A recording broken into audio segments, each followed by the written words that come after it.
এখন মানুষ চেয়েছে হয়তো পরিবর্তন, মানুষ চেয়েছে হয়তো বিজেপিকে ভালো বুঝেছে, তাই মানুষের এই রায়, মানুষের রায়কে মাথায় পেতে নিলাম।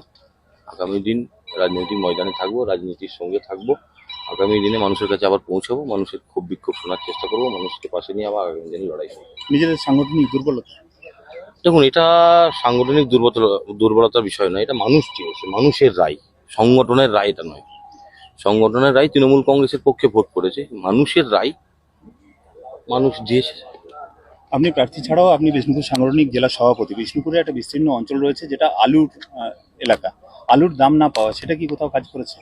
কোন আলুর দাম না পাওয়া এটা কাজে ভোটের রেজাল্টের এত বড় পরিবর্তন হবে এটা নয়।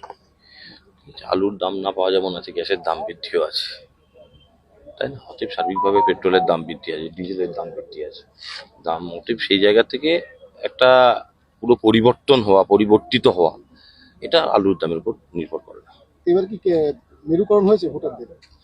এই মুহূর্তে কিছু বলতে পারবো না, আমার কাছে ডিটেলসও কিছু নেই, পরিসংখ্যানও কিছু নেই, অত পরিসংখ্যান না জেনে কিছু বলতে হবে না। দলের অন্তর্দ্বন্দ্ব কোথাও? দেখুন, এটা অন্তর্দ্বন্দ্বের ফলাফল নয়, এত প্রকল্প তারপরে হার। মানুষ চাইনি তাই। ঠিক আছে, থ্যাংক ইউ।